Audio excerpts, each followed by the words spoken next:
everyone সকলোকে আৰু এটা নতুন ভিডিঅ'লৈ মই স্বাগতম জনালো আৰু ভিডিঅ'টো থাম্বনেইলটো দেখি সবে গম পাইছে SBI পিঅ'ত কেনেকৈ কাম কৰে SBI পিঅ'ত বহুতে কয় যে SBI পিঅ' জবটোত স্যালাৰি বহুত পায় স্যালাৰি ভিডিঅ' মই দিয়া আছে চাব পাৰে কিন্তু বহুত ৰাতিলৈকে সঁচাই কাম কৰিব লাগে নেকি অসমৰ বাহিৰত পোষ্টিং হয় নেকি ক'ত পোষ্টিং হয় টাইম কিমান থাকে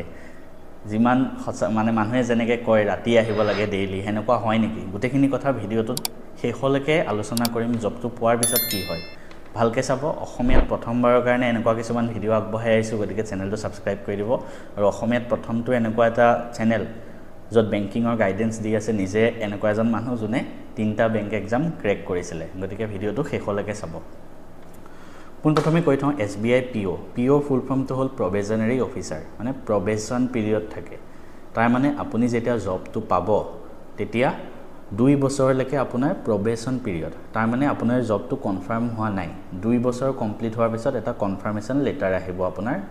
SBI পৰা তেতিয়া আপোনাৰ জবটো কনফাৰ্ম হ'ল কিন্তু এনেকুৱা নহয় যে 2 বছৰ আগত কাৰবাক ওলাই দিয়ে কোনো আজিলৈকে এনেকুৱা মই জনাত মানে মই যিমান দেখিছো কাকো নলিয়াই প্ৰবেশন পিৰিয়ড সব জবতে থাকে বেংকিংত আমি যত কৰি আছো মই তাতো আছিল সবতে থাকে আমাৰ 6 মাহ আছিল কিছুমানত 1 বছৰ কিছুমানত 2 বছৰ তেনেকে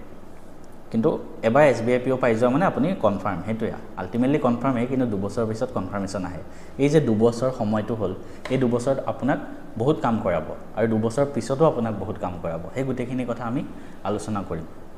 আপুনি যেতিয়া SBI পিঅ জবটো পাব আপোনাক LHত ৰিপৰ্টিং কৰিব দিব LH মানে লোকেল হেড অফিচ আমাৰ গুৱাহাটীত আছে তেনেকে আপোনাৰ বেলেগ জায়গাত বেলেগ আছে তাৰ পিছত কি হ'ব পিঅ হ'ল এটা অফিচাৰ জব এটা নৰমালি বেংকত দুটা জব থাকে এটা অফিচাৰ এটা ক্লাৰিকেল দুইটাই ইম্পৰ্টেন্ট হয় বেংক এটা চলিবৰ কাৰণে ঠিক আছে আৰু SBI পিঅ যদি পায় আপুনি অফিচাৰৰ জবখিনি কৰিব লাগিব প্ৰথম যেতিয়া পোষ্টিং হ'ব প্ৰথম জবটো পালে তাৰ পিছত কেতিয়াবা ট্ৰেনিং দিব পাৰে কেতিয়াবা নিদিব পাৰে ডাইৰেক্ট আপোনাক ব্ৰাঞ্চত দি দিব যিকোনো ব্ৰাঞ্চত ঠিক আছে মই ধৰক তেজপুৰৰ হৈছো তেজপুৰৰ দিব যে হেতু কোনো সিউৰিটি নাই বেছিভাগ ক্ষেত্ৰত নিদিয়ে হয়তো মোক কবা ডিব্ৰুগড়ত দি দিব তিনচুকীয়াত দি দিব গুৱাহাটীত দি দিব ঠিক আছে ব্ৰাঞ্চৰ আমাক পোষ্টিং দিব হে ব্ৰাঞ্চৰ পোষ্টিং যিকোনো হ'ব পাৰে যিকোনো মানে ৰুৰেল ব্ৰাঞ্চ হ'ব পাৰে বা আৰবান ব্ৰাঞ্চ হ'ব পাৰে মানে গাঁও অঞ্চলতো আপোনাৰ ব্ৰাঞ্চত পোষ্টিং দিব পাৰে বা চহৰতো দিব পাৰে যেনেকৈ তেজপুৰ মেইন ব্ৰাঞ্চ বা গুৱাহাটী ব্ৰাঞ্চ বিলাকত গতিকে গাঁও অঞ্চলত বা চহৰ অঞ্চলত যিকোনো ক্ষেত্ৰতে জব কৰিবলৈ আপুনি ৰেডি থাকিব লাগিব আৰু যেতিয়া প্ৰবেশনাৰী পিৰিয়ড থাকিব তেতিয়া আপোনাক 6 মাহৰ মূৰে মূৰে বা 3-4 মাহৰ মূৰতো এটা ব্ৰাঞ্চৰ পৰা আকৌ বেলেগ এটা ব্ৰাঞ্চত লৈ যাব সেই 2 বছৰৰ সময়ত যাতে আপুনি নতুন কথা শিকিব পাৰে একবাৰ 2 বছৰ কমপ্লিট হৈ যেতিয়া কনফাৰ্মেশন হৈ যাব তেতিয়া এটা ব্ৰাঞ্চতে 2 বছৰ 3 বছৰ মানলৈকে ৰাখি দিয়ে তাৰপিছত আকৌ আপোনাৰ ট্ৰান্সফাৰ হয় তেনেকুৱা আৰু কেতিয়াবা যদি কিবা বেয়া কাম কৰে বা সিনিয়ৰৰ লগত কেতিয়াবা কিবা বেয়া হয় তেতিয়া পানিশমেন্ট পোষ্টিং দি দিয়ে বেলেগ জায়গাত গৈ আৰু প্ৰথম যেতিয়া জয়েন কৰিব তেতিয়া অসমতে পোষ্টিং পায় কিন্তু তাৰ পিছত হয়তো বেলেগত দিবও পাৰে তো বেছিভাগ ক্ষেত্ৰত মই দিয়াও দেখিছো বহুতক দেখিছো অসমৰ গৈ বেলেগত জব কৰি আছে কেতিয়াবা নিদিয়েও যদি ভাল কাম কৰে ভাল চিনাকি হয় তেতিয়া নিদিয়ে কিন্তু ঘৰৰ ওচৰত নিদিয়ে ঘৰৰ পৰা আঁতৰতে আপুনি থাকিব লাগিব এতিয়া হেতু গাঁও অঞ্চলতো গাঁৱৰ একেবাৰে ভিতৰতো হ'ব পাৰে যেনেকৈ পঞ্চায়তখনত দেখায় তেনেকুৱা হ'ব পাৰে একদম গাঁৱৰ অঞ্চলত বা একদম চহৰ অঞ্চলত যেনেকৈ গুৱাহাটী বা তেজপুৰ মেইন টাউন তাতো হ'ব পাৰে এতিয়া কি কাম কৰিব লাগে প্ৰথম 2 বছৰ আপুনি শিকিব মানে অলপ দিন ধৰক আপোনাক ৰিটেইল বেংকিং ব্ৰাঞ্চত দিলে ৰিটেইল বেংকিং মানে আপুনি বেংক এটাত গলে যিখিনি কাম চকুৰে দেখে কোনবাই KYC কৰি আছে কোনবাই পইচা উলিয়াবলৈ NEFT কৰিছে কোনবাই ট্ৰান্সফাৰ কৰিছে পইচা NEFT RTGS কোনবাই চেক দিছে যিকোনো ডে টু ডে বেংকিংত যিকোনো কাম ATM ইস্যু কৰিছে কিবা কৰিছে সেই গুটেখিনি ৰিটেইল বেংকিং হেনেকুৱা কামতো দিব পাৰে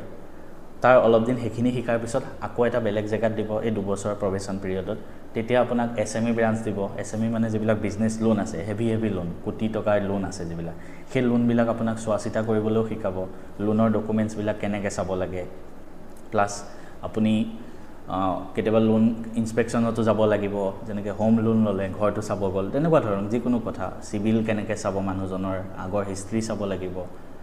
হেনেকুৱা বস্তুবিলাক বা বেংকৰ কিছুমান প্ৰডাক্ট বেচিবলৈও ক'ব পাৰে এই গুটেবোৰ বস্তু আপুনি এই 2 বছৰত চাব লাগিব তাৰ পিছত এটা জায়গাত আপোনাৰ পোষ্টিং দিব 2 বছৰ মানৰ কাৰণে আকৌ পিছত জায়গাত ট্ৰান্সফাৰ দিব হেনেকুৱাকৈ চলি থাকে মই অলৰেডি ক'লো কি কাম কৰিব লাগে আৰু এবাৰ যদি ডিটেইলছত কৈ দিও চাওক এটা বেংকত মই ফাৰ্ষ্টতে কৈছিলো এজন ক্লাৰ্ক থাকে এজন অফিচাৰ থাকে বেংকত এটা কনচেপ্ট আছে মেকাৰ এণ্ড চেকাৰ এজনে বস্তুটো এণ্ট্ৰি কৰে এজনে ভেৰিফাই কৰে এই কনচেপ্টটো কিয় আছে জানে যদি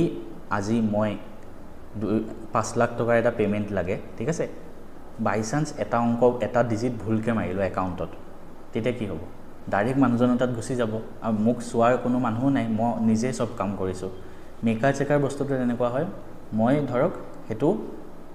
এণ্ট্ৰি কৰিছোঁ আৰু এজন মোৰ ওপৰত আৰু এজন আছে তেওঁ কি কৰিব তেতিয়া সেইটো ভেৰিফাই কৰিব তেওঁ আৰু এবাৰ চাব এইটো ঠিক হৈছে নাই যদি ঠিক হয় তেতিয়া তেওঁ সেইটো পাছ কৰে আৰু যেতিয়া সেকেন্ড লেভেলত পাছ হয় তেতিয়াহে সেই কামটো হয় ধৰক ট্ৰান্সফাৰ হয় পইচা ট্ৰান্সফাৰ হ'ল সেম বস্তু KYC ক্ষেত্ৰতো ATM ইছ্যুৰ ক্ষেত্ৰতো সব বস্তুতে যিয়ে কাম নকৰক এজনে এণ্ট্ৰি কৰে এজনে ভেৰিফাই কৰে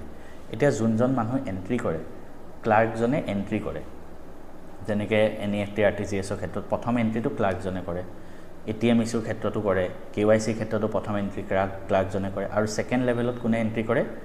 অফিচাৰজনে ভেৰিফাই কৰে এও এণ্ট্ৰি কৰিলে অফিচাৰজনে সব কাম ভেৰিফাই কৰিব মানে আপুনি যদি PO হৈ যায় আপুনি কামবিলাক ভেৰিফাই কৰিব লাগিব এনেকুৱা নহয় যে আপুনি এণ্ট্ৰি কৰিব নালাগে কেতিয়াবা ক্লাৰ্কজন ছুটিটো থাকিব পাৰে তেতিয়া কি কৰিব তেতিয়া আপুনি এণ্ট্ৰি কৰিব লাগিব আপোনাৰ ওপৰত যোন আছে মেনেজাৰ তেওঁ ভেৰিফাই কৰে সেইটো সিস্টেম চলে গতিকে আপুনি সব কাম শিকিব লাগিব কেতিয়াবা আপুনি এণ্ট্ৰি কৰিবলগীয়া হ'ব পাৰে কিন্তু বেছিভাগ ক্ষেত্ৰত আপুনি কামবিলাক ভেৰিফাই কৰিব আৰু যদি কিবা এটা ভুল হৈ যায় সেইটো ক্ষেত্ৰত তেতিয়া দুইজন লাইবল হৈ যাব আপুনিও লাইবল হৈ যাব কিন্তু কেতিয়াবা ভুল জায়গাত গুচি গ'লে ঠিক আছে সেম বস্তু লোনৰ ক্ষেত্ৰত লোনটো অফিচাৰে কৰে মানে আপুনি লোনৰ ডকুমেণ্ট চাব জানিব লাগিব তেওঁ প্ৰিভিয়াছ লোন কি লৈছে সিভিল হিষ্ট্ৰী সব চেক কৰিব আপুনি জানিব লাগিব আৰু সেইখিনিও আপুনি আপোনাৰে ডে টু ডে লাইফত কাম হ'ব এতিয়া বুলি নহয় পিছতো যেতিয়া আপুনি পোষ্টিং পাব হেনেকুৱা কামেই হ'ব সেইখিনি আপুনি কৰিব লাগিব প্ৰমোশনৰ কথা যদি কওঁ আপুনি 2 বছৰৰ পিছত PO পৰা তেতিয়া আপুনি মানে এতিয়াতো PO হিচাপে অফিচাৰ স্কেল 1 এ হয় PO টো 2 বছৰৰ পিছত কনফাৰ্ম হোৱাৰ পিছত আপোনাৰ পাৰ্মানেন্টলি অফিচাৰ স্কেল 1 হৈ যাব স্কেল 1 মানে এসিস্ট্যান্ট ম্যানেজাৰ বুলি কয় এসিস্ট্যান্ট ম্যানেজাৰ হৈ গ'ল তাৰ 3-4 বছৰৰ পিছত আপুনি এক্সাম দি ম্যানেজাৰ লেভেল পাই যাব মানে স্কেল 2 ম্যানেজাৰ মানে স্কেল 2 যে হেতু নহয় মানে আমাৰ অফিসত হেনেকুৱা মানে গতিকে এটো কাৰণে মোৰ এটো বস্তু আহে ম্যানেজাৰ হল এটা ব্ৰাঞ্চৰ হেড ব্ৰাঞ্চ ম্যানেজাৰ ঠিক আছে আৰু স্কেল 2 অফিচাৰ বেলে এটা আপুনি স্কেল 1 অফিচাৰ হৈ আছে সেকেন্ড লেভেলত স্কেল 2 হল স্কেল 3 হল আপুনি যদি একেবাৰে গাঁৱৰ ভিতৰত পোষ্টিং হয় তেতিয়া আপুনিও হে ব্ৰাঞ্চটোৰ ম্যানেজাৰ হৈ যাব পাৰে কাৰণ তাত ধৰক আপুনি অকলে অফিচাৰ এজন আছে আৰু 3জন ক্লাৰ্ক আছে তো ব্ৰাঞ্চটো সবতকৈ সিনিয়ৰ আপুনি হল তো স্কেল 1 হৈও আপুনি ম্যানেজাৰ হৈ গ'ল সেম বস্তুটো আপুনি যদি গুৱাহাটীৰ নিচিনা ডাঙৰ সিটিত পোষ্টিং পায় তেতিয়া এটা ব্ৰাঞ্চত স্কেল 1 অফিচাৰ থাকিব 2 থাকিব 3 থাকিব গতিকে আপুনি তো ম্যানেজাৰ নহব তেতিয়া যোনজন হাইয়েষ্ট তেওঁ হে ব্ৰাঞ্চটোৰ ম্যানেজাৰ হৈ যায় আৰু ম্যানেজাৰৰ ওপৰত গুটেখিনি কামৰ দায়িত্ব থাকে তেওঁ গুটেখিনি কাম জানিব লাগিব ক্লাৰ্কজনে কি কৰিছে অফিচাৰজনে কি কৰিছে গুটেখিনি তেওঁ চোৱাচিতা কৰিব লাগিব আৰু নিজেও কৰিব লাগিব হেনেকুৱা কাম আৰু সবতকৈ ডাঙৰ কথা সবে খোদে যে SBI পিঅত ৱৰ্ক প্ৰেছাৰ কিমান আছে নো ডাউট SBI পিঅত সবতকৈ বেছি ৱৰ্ক প্ৰেছাৰ আছে যদি আপুনি বেংকিং জবৰ ভিতৰত চাই সবতকৈ বেছি SBI পিঅতে আছে কিন্তু কমাৰ্শিয়াল বেংক স্যালাৰি যদি চাই SBI পিঅতে সবতকৈ বেছি পাব আপুনি হুমায়ে 1 লাখ টকাৰ ওপৰত স্যালাৰি মাহৰ শেষত আপোনাৰ একাউণ্টত আহিব এটা যদি আপোনাৰ কাম কৰিব ইচ্ছা নাই ইমান তেনেহলে জবটো জয়েন কৰিব নালাগে আৰু আপোনাক যদি পইচা লাগে আপোনাৰ যদি মাহৰ শেষত একাউণ্টত পইচাখিনি দেখিলে ভাল মানে মনটো ভাল লাগি যায় পইচাই নহয় আপোনাৰ ফ্যামিলি এভৰিথিং কেয়াৰ লোৱাৰ পৰা আদি কৰি গুটেখিনি SBI আপোনাৰ ল'ব কিন্তু কাম কৰিব লাগিব হেতু হিচাপত খটুৱাব টাইমিংটো কথা যদি কওঁ ব্ৰাঞ্চ 10টাৰ পৰা খোলে 5টাত বন্ধ হৈ যায় 5টাত ক্লাৰ্কজন গুচি যাব পাৰে কিন্তু আপুনি অফিচাৰ হয় আপুনি ক্লাৰ্কজন যোৱাৰ পিছতো কাম কৰিব লাগিব ডে এণ্ড কাম থাকে আৰু কিবা কিবি এক্সট্ৰা কাম থাকে লোন চোন চোৱাচিতা থাকে আপোনাৰ কেতিয়া ওলাব হেতু টাইমিং নাথাকে হেতু ডিপেন্ড কৰে আপুনি কোনটো ব্ৰাঞ্চত পাব আপুনি যদি ৰুৰেল ব্ৰাঞ্চত পায় যেনেকৈ মই PNBত পাইছিলো গাঁৱৰ ব্ৰাঞ্চত একদম তাত ইমান কাস্টমাৰ নাহে তাত সব মানুহ ওলাই গুচি যায় অফিচাৰ হক ম্যানেজাৰ হক আমি সব 5:30 ওলাই গুচি যাওঁ তো আপোনাৰ যদি লাক ভাল থাকে ৰুৰেল ব্ৰাঞ্চত পাব কিন্তু অলপ দিনহে পাব আকতো বেলেগত ট্ৰান্সফাৰ হ'বই 2 বছৰৰ পিছত তো সেইটোৱে কথা যদি ৰুৰেল ব্ৰাঞ্চত থাকে আপুনি 5:30-6টা বজাত ওলাই যাব পাৰে আৰু যদি গুৱাহাটী বা তেজপুৰৰ নিচিনা মেইন ব্ৰাঞ্চত পায় য'ত মানুহৰ ভিৰ বহুত ট্ৰানজাকচন হয় কোটি টকা আহে তো তেতিয়া আপোনাৰ সময় লাগিব 7টা 8টা আৰু মাৰ্চ এণ্ডিঙৰ টাইমত আপোনাৰ 10টাও বাজি যাব পাৰে তেনেকুৱা কষ্ট আছে সেই কষ্টখিনি যদি কৰিবলৈ আপুনি ৰেডি তেনেহ'লে এক্সামটো দিয়ক নহ'লে এনেই এক্সামত বহি এনেই সময় নষ্ট কৰি একো লাভ নাই কিন্তু পইচা আপুনি সবতকৈ বেছি পাব SSC APSC সবতকৈ বেছি চেলাৰী ইয়াত পাব ঠিক আছে মই য'ত কৰি আছোঁ সেইটো কথা কোৱা নাই বাকী বেংকবিলাকৰ ভিতৰত যদি কওঁ সবতকৈ বেছি আপুনি SBI POতে পাব ভিডিঅ'টো কেনেকুৱা লাগিল একবাৰ কমেণ্ট কৰিব আৰু এনেকুৱা যদি ভিডিঅ' লাগে মই ৰিয়েলিটি কিছুমান আপোনালোকক জনাবলৈ আহি থাকিম মাজে মাজে